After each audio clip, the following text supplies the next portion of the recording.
Hi, and welcome back to another episode of Mompreneurs Making Moves. I'm your host, Amraya Murdoch, and I always like to pull this out there. If you guys are looking for a strategic, administrative, and executive partner for your business, and you're growing and you're feeling the growing pains of trying to create a sustainable business, definitely reach out. I have an amazing team, and we're taking on new clients at this time, and we're ready to support you. But for today, I have the honor and the privilege of having our two guests that are going to talk to us about a topic we haven't actually dove into yet. And that's how to get into the boardroom, how to lead, influence, and get seen while raising kids. And so, what if motherhood isn't a career detour, but your greatest leadership advantage?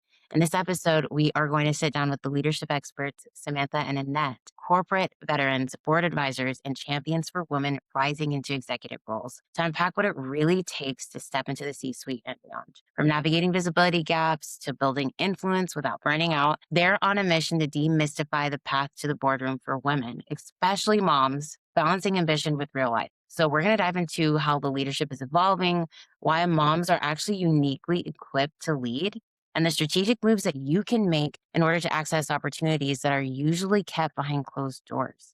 And if you've ever wondered, could I actually go bigger? This conversation will show you how. How are y'all today, Samantha and Annette? Thank you and welcome. Doing great. Thank you for having us. We're great. We're so excited to be here. Well, you guys are doing something that actually, like I said, we haven't dove into for our audience yet. And it's something that we have all considered at one point. If we've been in, corporate, if we've been in the realm of business, even we've thought about being on a board, getting into the boardroom. But then it gets very overwhelming because there's just so much that we don't know. So we're very excited to be able to speak to you today about that. You both have deep experience in the corporate leadership and advising worlds. What patterns do you see holding women, especially moms, back from the C suite? Why don't you start, Samantha? Sure, I can take this. So what we've found in the work that we've done with women leaders is, visibility is a big issue and a big challenge. It's not qualification problem. We have so many leaders who are not only really ambitious, but so experienced in what they do, but they may not be getting credit for everything they do. And so others aren't seeing them. Those decision makers who are in the position of inviting them into boardrooms, inviting them into those kinds of conversation may just not have eyes on everything that they're doing and how they're building influence within the organization or representing that organization out to external stakeholders. So one pattern I think is breaking through that visibility barrier and gaining access to those kinds of networks, relationships, conversations. Another thing that we see is also just about the way that they're showing up in terms of their executive presence. So we tend to be really, really good at the job that's right in front of us. And sometimes there's just a lack of understanding how we rise up in the ranks through the kinds of access points we may need. And so that really comes down to a couple of things. But one pattern that we've seen is just knowing how to ask the right questions. We have one faculty advisor who, had shared with us earlier on when she wanted to be a board member, having a conversation with a CEO who said, "You're amazing at this job and you're a fantastic operational, warrior and professional. But if you want to get to the boardroom, there's a disconnect here between the on the boots, boots on the ground role that you have and the kind of oversight that you're going to need in the boardroom." So understanding what the questions are that are going to actually lead to really the kind of transformation you're seeking is a pattern that we need to break. And the way to do that is really by having more and more conversations and you learn what those questions are. And is there anything else you would add? I think that's a great start. Yeah. Yeah. Yeah. And honestly, when we think about the boardroom, just kind of going off script, a lot of Yeah. us are intimidated by that idea. And we don't think it's possible for people like us because of what media and just regular society has told us. Those types of people get those opportunities, but moms especially, we easily discount ourselves when we think about this Mhm. opportunity. So could you speak to the mom who's been interested in this and help her understand that this opportunity is just as much for her as it would be for any other professional with a great amount of experience and skill? Could you speak to that? Yeah, absolutely. And thank you. And just to give a little context of who we are, one of the things that we do, our organization is called Light Her Way, part of a larger organization called Light the Way. And our goal is to light the path to the boardroom, to leadership opportunities. And we base that in community. And so the first thing that we want moms to know is that the same way you build a village around raising your kid and staying sane while you're doing everything that you're doing, we want you to build a village around your professional development. And knowing that joining a board is not something that you do in silo. You do it because you bring expertise, you bring value, you bring experience from everything you've done previously, and you fill a gap in a room. And so, whether you're joining a nonprofit board or a corporate for profit board, that board is looking for someone who can help them be more strategic, make sure that they are giving stakeholders and shareholders what they need to feel like the organization is successful. So, every mom who has been in a professional role, every mom who has managed her family's calendar and her budget and done all of the things that need to be done to keep a human alive, she has a lot of the skills that a board really needs. That's patience, that's listening, that's negotiation and time management. So when you think about the boardroom, don't think about these TV shows and movies that are showing a lot of buttoned up suits in a room making decisions about who to fire and how to be a shark in the corporate world. But think about what that organization is doing to serve its customers or its community if it's a nonprofit organization, and think about what you would be able to do in that room to add value. And that's why we think moms should never discount themselves, and we think that every woman deserves a place in the boardroom, and it's just finding the right board and the right opportunity to meet the time that you have and the passion and the motivation. And can you speak to the benefits of joining a board? For example, a lot of the moms, the feedback that I've gotten that listen to this podcast, are interested in ways to make money, period, because they're helping to try to support their family and they also want to be present. They want a flexible lifestyle. Those are all different values that typically come up. And so, can you speak to the benefits of joining a board? You talked about being an integral part of your community, being able to represent yourself and add that to your title, to your role, which is important. But can you also speak to any other benefits that we might be missing that we don't understand come with joining a board? This is a really timely question because just a couple weeks ago, we gave a presentation to a virtual room of founders and entrepreneurs and business advisors. And, more and more, we love, the mompreneur, right? And so in addition to all of the amazing skill sets we build as moms, the entrepreneurial skill sets and the founder mindset, there are so many benefits to the boardroom of bringing those skills to the boardroom. But then in reverse, the boardroom is so impactful to founders because you're widening the network and you're widening the relationships with key decision makers who may be in your industry, who may not be in your industry. That's, we go back to the visibility piece of it. And those relationships that are built in the boardroom, a direct benefit. I think that also benefit is in developing a skill set that you may not be getting in your current role, in your current job. So, we mentioned about having sort of more operational role. When you're part of in a governance role, your job, we say, noses in, fingers out is part of a board member, right? And so you're supposed to kind of like lean in and understand, but hands off because it's more of an oversight role. So developing those skills that can then be brought back to professional life and personal life, are big benefits as well.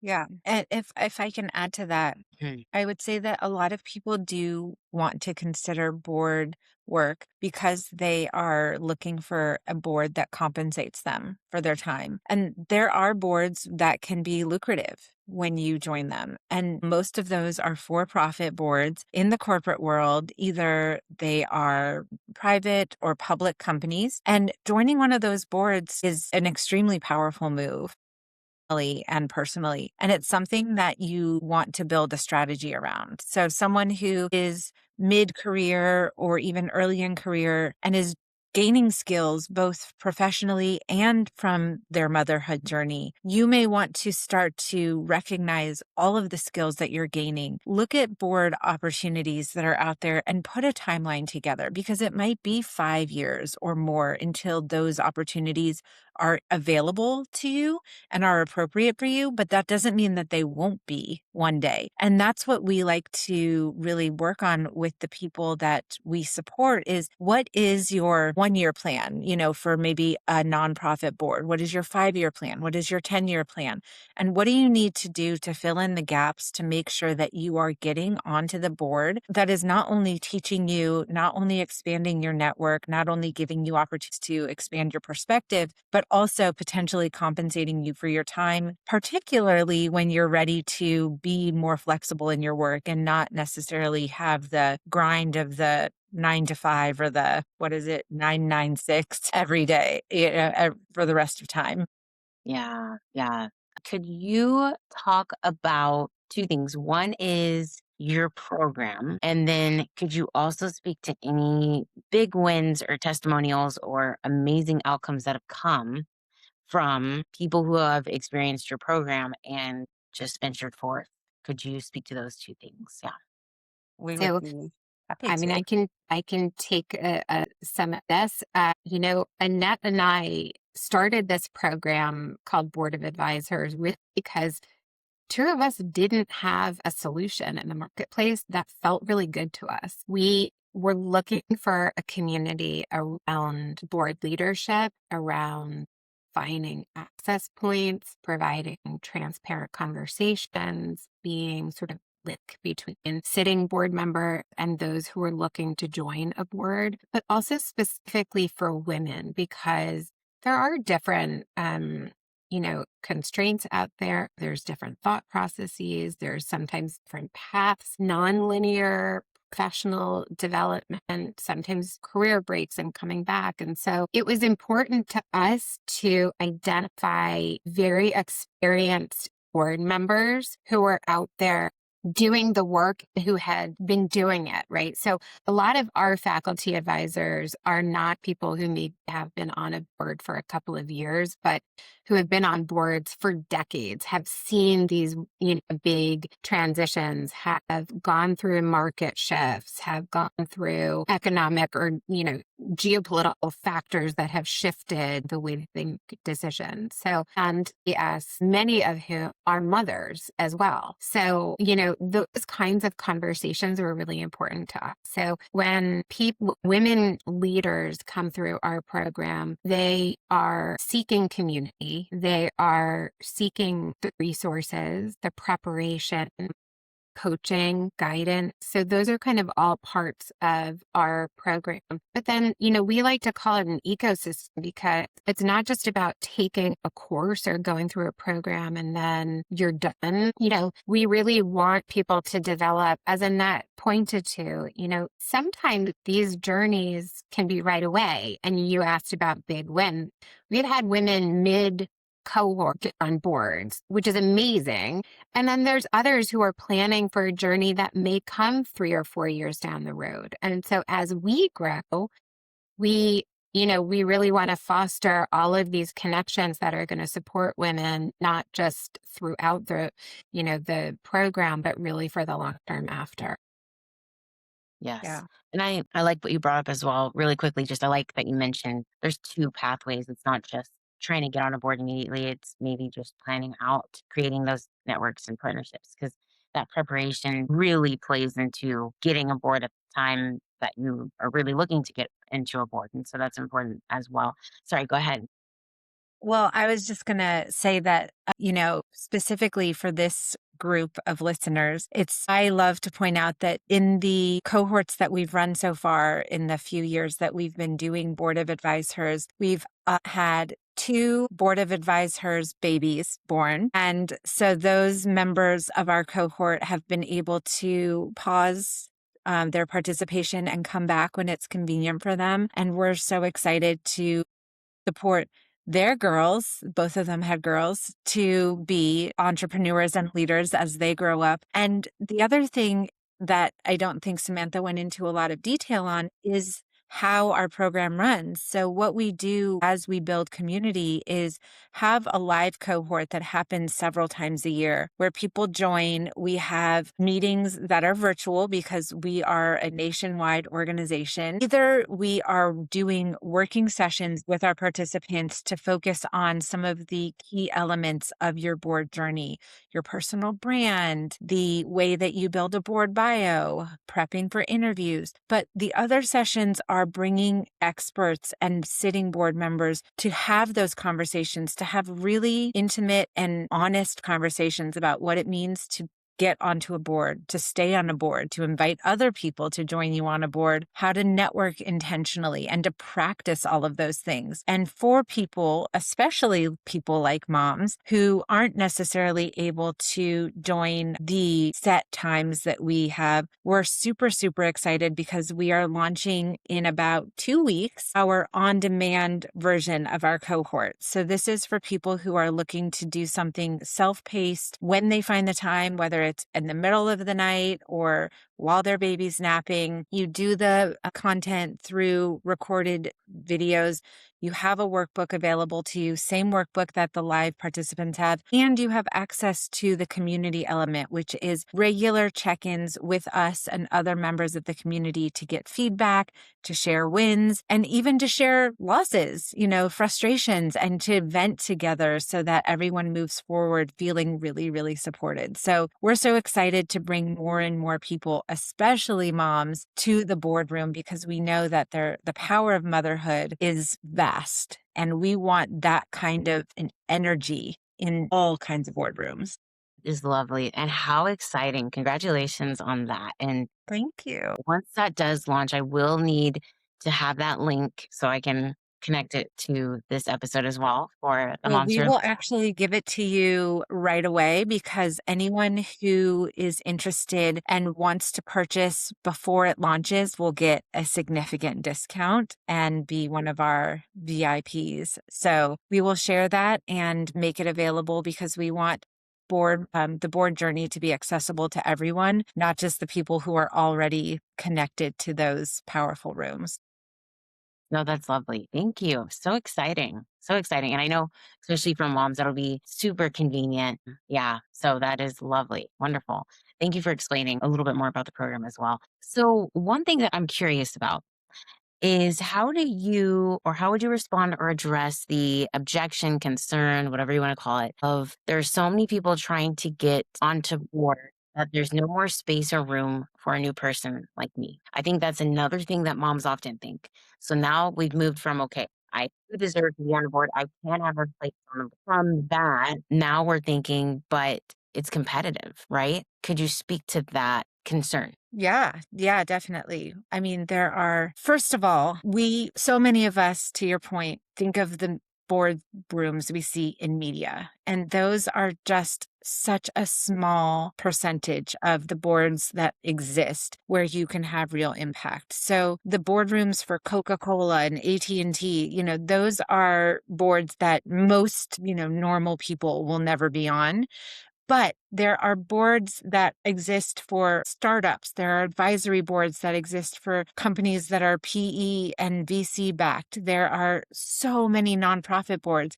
And to be a nonprofit board does not mean that you're not working for a massive organization. Most hospital boards are nonprofit, even though those are huge and require very strategic governance and policy that adhere to legal, federal and state laws. So there's no lack of board opportunities available. So what we suggest is when you start to think about pursuing a board seat, the first thing you want to think about is why? Why do I want to pursue a board seat? What are my goals? Is it to have impact? Is it to build my network? Is it to make money? That will start to narrow down the type of board that you want to look at. Then you start to explore the type of organizations in that realm that have boards, and you start to make connections with people who are serving on those boards or who work for those organizations who are connected to the board members, and start to make it known, I'm interested in this. And maybe you're not going to get onto the first board of the first organization that you are curious about, but the more you put yourself out there, the more people are going to remember this amazing person who has awesome experience is interested in serving and giving back and giving of their expertise. So I'm going to say their name in a room when someone else is talking about a board that lost someone or is growing and needs a specific type of member, because I know that this person is available. So there are, thousands, hundreds of thousands of boards around the world. And if you think that you're not getting on a board because there aren't enough, that's not correct. The reason people are not getting on boards is because they're not choosing the board that is right for them at the time that is right for both of them to make that connection.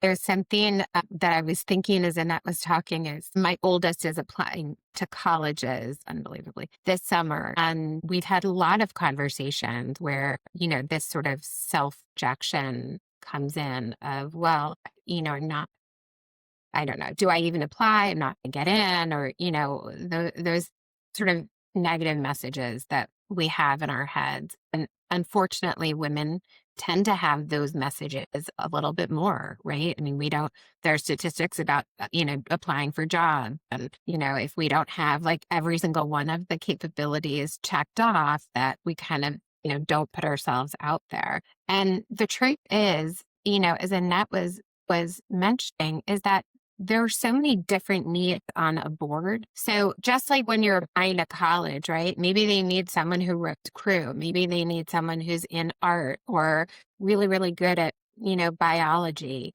And so they're putting together a strong class that's balanced, right? And so boards are really similar in the sense that they don't just need someone who's got that really strong financial background. Now, do you need to have a basic knowledge of looking at statements and asking right questions? Yes. But you have a really strong network in a certain industry. And by bringing that network to a nonprofit board, that would be a huge value add for them, right? So we need to be thoughtful about the way that we're applying our experiences and skills and values to this room, and go for it and ask those questions. And is it helpful to have someone with my experience, right? We always, we use this anecdote a lot, but we had one of the gals who ended up joining a board mid cohort said to us, can I just call? Like, I don't see anything posted, but can I just call this foundation and ask if they're looking for board members? And that actually started conversations that happened and ended up being a really good match. So sometimes you just gotta, kind of throw your head in and see. Yeah, absolutely. Well, thank you for being on the show today and talking to us about the power of being in the boardroom as a mom and as a professional, and super excited about the Evergreen program that you have going on. That's just perfect. Moms and professionals, the benefits that come with that. And then, like I said, your Evergreen program, which is like the main huge excitement. Really, really excited to see that and to see how we can all get involved. And for those of you listening today on the episode, I would definitely always encourage y'all to reach out. We're here for you. That's why the space is here. If you have any questions, any interest, anything at all, just reach out. Say something that resonated with you on this episode. Let us know if you want more resources, if you're interested in more information. And I will have links where you can connect with them on LinkedIn as well as any other, any other offerings that they have. So definitely reach out and just connect, even if it's just to connect. You never know where that could lead. And we are as strong as our network, as our relationships. So expanding that is always a value add. Thank you so much, Samantha and Annette, for your time. And as we always say, as we end our episodes, keep making moves, keep showing up, and don't forget to take care of yourself too. And we'll see you next time on our next episode of Mompreneurs Making Moves. Thank you.